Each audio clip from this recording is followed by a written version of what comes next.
It's Tuesday, September 15th, and this is now on H&N. The thing I've learned is not to be rushed into reopening like we did the first time. Honolulu's mayor pledges to ease stay-at-home restrictions on retailers and gatherings starting next week. We're so excited, of course, to welcome our customers back to our store and have them shop with us in real life. We must have transparency and accountability for the work that our officers do. Breaking today, the city of Louisville, Kentucky has agreed to pay $12 million to the family of Brianna Taylor. The only thing you can predict is that things will change hour by hour. Water levels are rising here off the coast of Mississippi. I'm Skyler Henry following Hurricane Sally as the storm prepares to make landfall. These stories, plus in an attempt to fill seats, one of Hawaii's carriers is offering a buy one get one deal. Details coming up on This Is Now.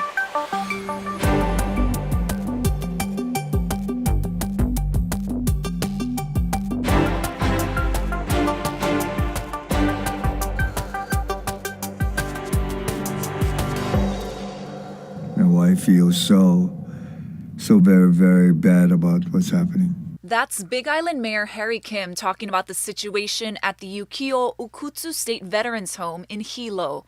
This morning, the Hilo Medical Center reported another resident there has died, bringing the death toll at the nursing home to 14. I found myself even surprised saying it. I said, God forgive me for not doing the right thing.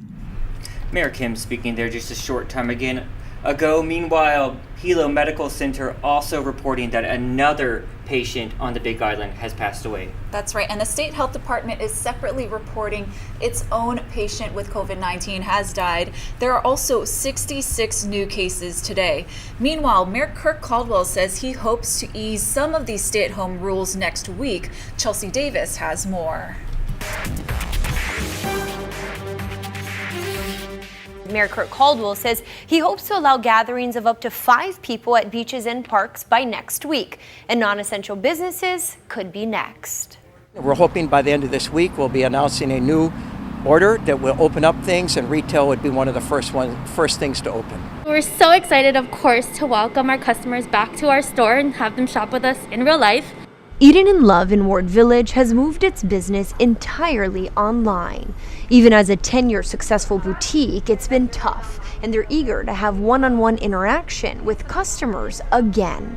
The one thing that we ask for, though, is time, because, of course, as a small business, you're run with limited staff, and we'd love to have a few days to at least prep ourselves to be able to open doors again. Across the street at Ward Center, owner of Pili Pacific says the pandemic has made him consider closing for good. It's hard, it's challenging for us all, but one of the nice things about Hawaii is that we've been able to pull together and get through. Clark says the mayor's announcement gave him hope. It was a nice surprise to hear.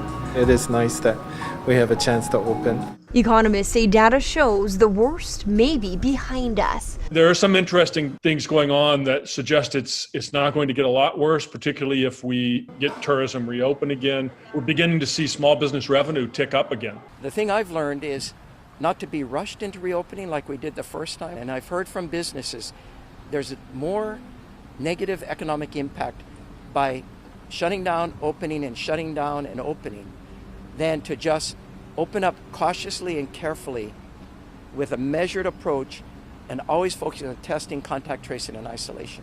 Economists say Hawaii will likely end the year with an 80% drop in overall visitors. Chelsea Davis, Hawaii News Now. Well, there's another delay in those plans for a pre-testing program to bypass the Trans-Pacific travel quarantine. Howard Dykes has more on that. David Ige told the Star-Advertiser there are 2 issues. He said the pre-testing plan is still moving ahead. And it's really 2 different parts of it. You know, first is, as we had announced, kind of a pre-travel testing program. We have moved forward in the most important components. We have a digital platform. All of those coming into the state right now, subject to quarantine. The second issue, Ige says, is when pre-testing starts, are we ready to provide a Hawaii experience? In other words, will stores and restaurants be open? Ige promises a decision on pre-testing in a few days. The FAA extends slot relief at 7 airports. Normally, airlines are penalized for not flying all the flights that they asked for permission to fly. Nothing normal now, of course, so the FAA is waiving those penalties at airports from JFK and Newark to LAX and SFO. In an attempt to turn those empty seats into an advantage, Alaska Airlines just announced a 2-day sale. Instead of a simple 2 for the price of 1 sale, Alaska's Get the Row with BOGO promotion guarantees that 2 people traveling together will have the 3rd seat that's left empty. Alaska says the sale on its website is limited to travel through October 31st. Tickets must be purchased by 11:59 Pacific time tomorrow. Keep in mind, you'll still have to pay taxes and fees on that 2nd seat. Governor Ige signed an order that establishes so-called resort bubbles on Kauai. The program will allow visitors to essentially quarantine within the confines of a resort where all amenities will be available. They will still have to abide by social distancing rules and wear masks at all times. Arriving visitors will be required to wear a tracking bracelet that looks like a watch to ensure they stay within the resort. If at any point a guest should leave the hotel property and break quarantine, it will be immediately flagged by hotel security and police will respond. There will also be consequences for anyone who tampers with a bracelet. Hotels are not required to participate in the program. As of today, there is no set date when the first resort bubble will open. And new details on a dirt bike that went 35 feet off a cliff on Hawaii Island. Police say a group of friends were riding their bikes in an area known as Sand Hill when 20-year-old Dwayne Correa went over the cliff and died after falling about 30 feet. Authorities say his brother, 18-year-old Delton Correa, then tried to help, but also fell after the ground gave way. Firefighters used a helicopter to extricate both victims. Delton Correa was taken to Hilo Medical Center for treatment and is now in stable condition. Authorities are investigating a fatal hit-and-run crash involving a bicyclist on Oahu's North Shore. It happened around 5:15 this morning along Kamehameha Highway near Sunset Beach. Police say a vehicle was heading in the northeast direction when it crashed into a 42-year-old man riding a bicycle in the shoulder lane. The vehicle then fled. The bicyclist was pronounced dead at the scene. It's unclear if speed, drugs, or alcohol were factors in the crash. A portion of Kamehameha Highway was shut down in the area, but lanes have since been reopened. Now to a story that broke just a couple hours ago. Louisville has settled Brianna Taylor's wrongful death lawsuit for $12 million. Jerika Duncan has the very latest developments. Louisville's mayor announced a $12 million wrongful death settlement to the estate of Brianna Taylor and a series of police reforms. We must have transparency and accountability for the work that our officers do. Louisville police shot and killed the 26-year-old emergency room technician while executing a no-knock warrant at her apartment in March. Police said officers returned fire after Taylor's boyfriend fired one shot at them. As significant as today is, it's only the beginning of... Taylor's mom says the settlement is just the first step in justice for her daughter. It's time to move forward with the criminal charges because she deserves that and much more. Her beautiful spirit and personality is working through all of us on the ground. So please continue to say her name, Brianna Taylor. The shooting led to widespread protests in Louisville and demands that the officers face criminal charges. One officer involved in the shooting has been fired. 2 others are on administrative leave. Justice for Brianna Taylor is multi-layered. We are not going to stop our calls to hold the officers responsible for Brianna's death accountable. We're going to continue to put pressure on the Attorney General's office. The state's Attorney General is still investigating the police actions on that day. Jerika Duncan, CBS News, Louisville, Kentucky. Alicia Garza is the principal of the Black Futures Lab and co-founder of the Black Lives Matter movement.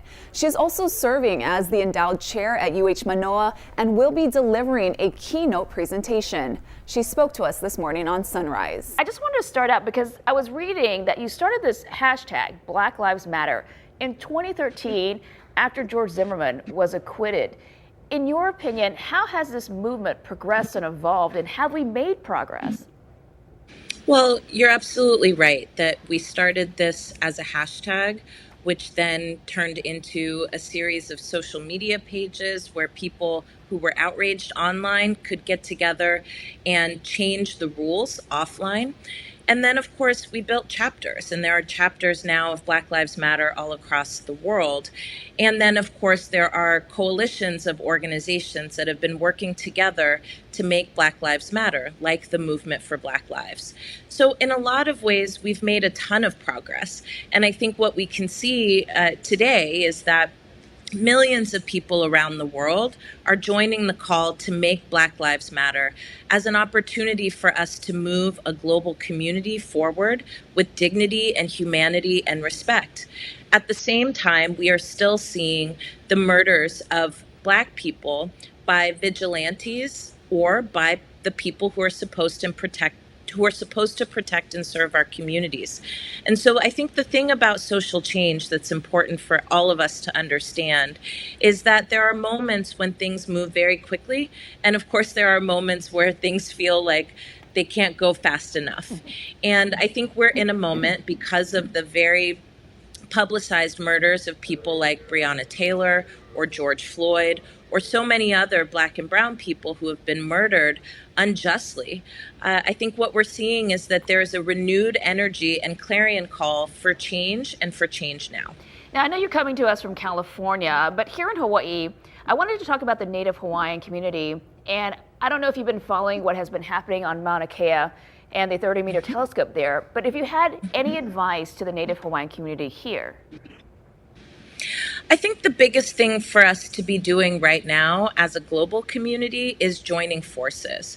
I mean, quite honestly, there are important sovereignty struggles that are certainly happening in Hawaii, in Guahan, in so many places across the world. And so much of this has to do with the fundamental principle of not only dignity and respect, but also uplifting and celebrating our humanity. It's very much about sovereignty, but it is also about the issues and the needs that our communities have to live well and to live dignified lives. To developing news now, 2 natural disasters are threatening the U.S. mainland right now. While Hurricane Sally is pounding the Gulf Coast with rain today and threatening the area with possible flooding, unprecedented wildfires are still raging on the U.S. West Coast. Dozens are missing, and in California, more than 3 million acres have burned. Let's begin with Jonathan Vigliotti, who's tracking this historic event. Crews are using cadaver dogs to search through charred rubble in southeastern Oregon, looking for any sign of the missing. Oh my God. Fast-moving flames ripped through nearly half a dozen towns last week, giving residents little time to escape. Even heavy-duty fire retardant was not enough to save these homes. Some, like Ashley Britton, are seeing the destruction for the first time. It's the worst thing I've ever seen in my life. I had seen videos, but it's 1,000 times worse than I could have ever imagined. Firefighters across the West have been battling shifting winds as they try to gain control of more than 100 fires. The hazardous smoke is so severe, the National Weather Service says it has created a haze across the country, all the way to Washington, D.C. And Alaska Airlines announced it was temporarily suspending flights to and from Portland, Oregon and Spokane, Washington due to the smoke. Dave Monroe lives in hard-hit Talent, Oregon. There's something going on, that's for sure, man, because it's one thing after another. Every summer we're burning up. In California, wildfires have now burned an area larger than the size of Connecticut. The state's governor, Gavin Newsom. I've been on so many fires over the last 7-8 years throughout the state. We've never been more stretched in our resources than over the last month. And the fire where we are is the deadliest so far this year in California. It is 40% contained. In Oregon, mobile morgues have been brought in where more than 24 people are still missing. Jonathan Vigliotti, CBS News, Chico, California. Hurricane Sally is slowly making its way toward the northern Gulf Coast. It's expected to make landfall near the Alabama-Mississippi state line sometime early tomorrow. Skylar Henry has more. Heavy rain flooded roadways and kicked up waves in the Gulf Coast as Hurricane Sally crawled closer to the region at 2 miles per hour. If you're under evacuation orders, please heed that, those orders. Forecasters say the biggest threat from the slow-moving storm could be an immense amount of rain. That may trigger life-threatening flooding from Florida to Mississippi. Everything is scary right now. Thousands of people like Janet Ryan have already packed up and left their homes. I packed up what I need for maybe a couple of weeks because I don't know how much water there'll be here. Coastal casinos like these in Mississippi also closed ahead of the storm. Officials here in Biloxi say that they're anticipating historic amounts of rain. You can see water already spilling onto the sidewalk here, and some people aren't concerned about the hurricane at this point, despite some roads being blocked off. Alabama Governor Kay Ivey closed beaches in her state and urged people in low-lying areas to leave. With any tropical storm, the only thing you can predict is that things will change hour by hour. The city of New Orleans is expected to avoid the worst of the storm, but officials there are still warning residents to be prepared. The mandatory evacuation, it remains in place. We're not letting any guards down at all. Forecasters expect Sally to eventually weaken into a tropical storm and then a tropical depression before moving into Georgia sometime early Friday. Skylar Henry, CBS News, Biloxi, Mississippi. And just a reminder, you can track Sally on our H&N Hurricane Tracker on our H&N digital platforms and weather app. Let's take you outside to get a check of our weather. Looking really nice out there as we look at Aloha Tower. Here's Guy Hoggy with your update. Aloha on this Tuesday. We've got mostly dry conditions across the state. However, this little clump of moisture might bring some showers to Kauai tonight through tomorrow. If they get it, it won't amount to very much. And you can see how dry it is out there, save for a few showers for the east end of the state. Now, those winds will run soft again today, 5 to 15 miles an hour out of the east-northeast. But that means with those winds that light, we're likely to get some sea breezes by midday, and then we'll get those trade winds coming back by the late afternoon. With all the sunshine, temperatures will be soaring above 90 degrees for a handful of leeward spots. And again, don't expect a whole lot of rain. Kona's going to get to 87, and there's a decent chance for Kona to get some afternoon showers.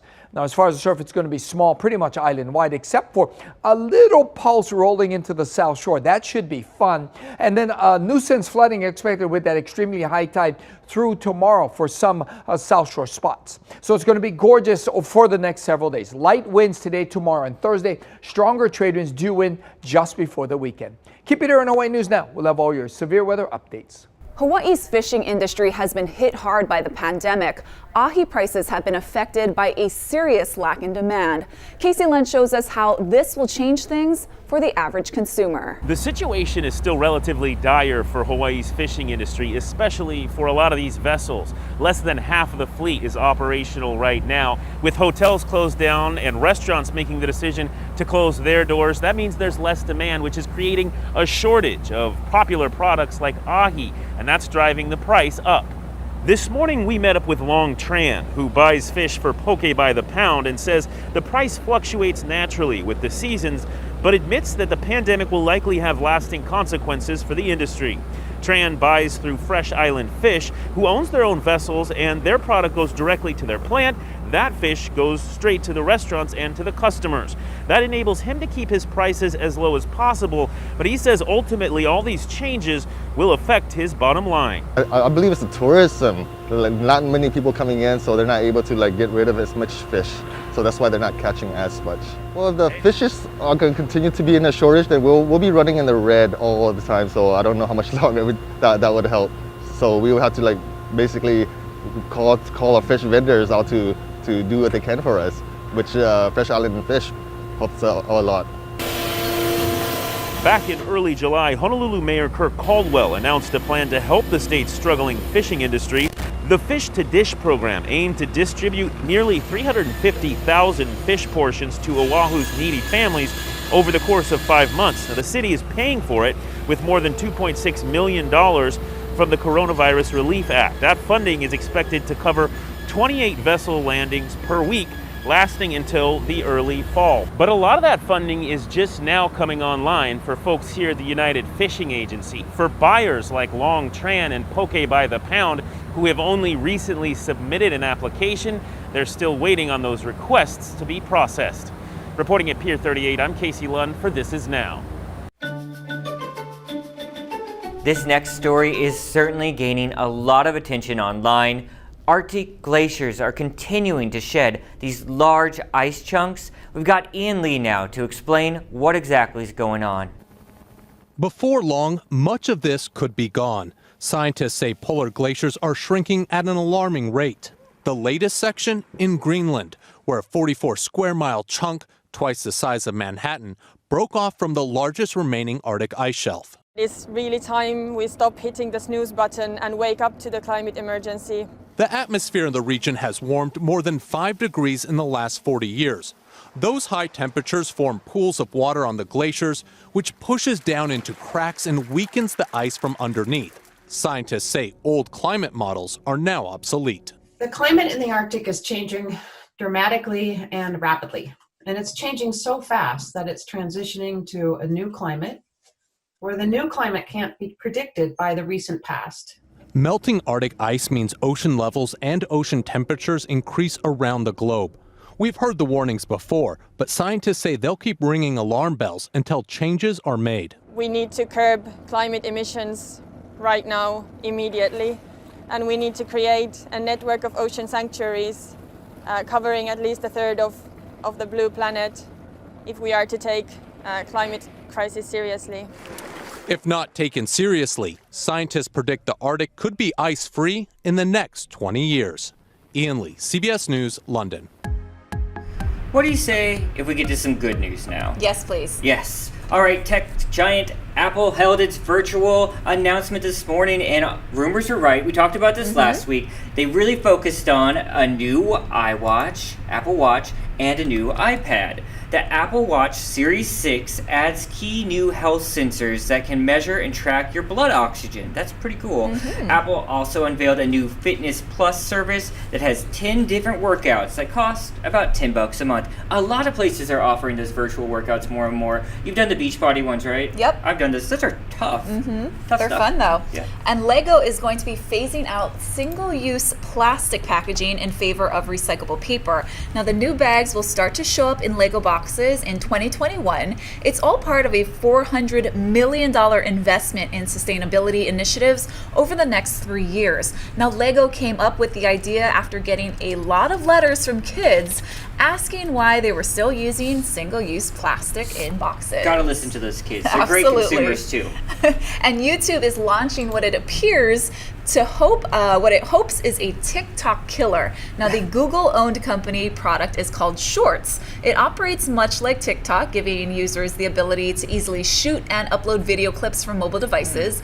YouTube is launching it in India, where TikTok is already banned. Now it follows similar apps like Reels from Instagram, which also holes to tap into TikTok's market share. Yeah, I haven't used Reels yet, really. Me neither. I need to explore that. And finally, McDonald's has a hot new take on an old favorite. The spicy chicken McNugget makes its debut nationwide tomorrow. And for one day only, McDonald's is offering a buy one, get one deal they're calling Spice Surrents. So customers who order a 6-piece spicy chicken McNugget on their McDonald's app can get 6 additional McNuggets, either spicy or classic, free of charge.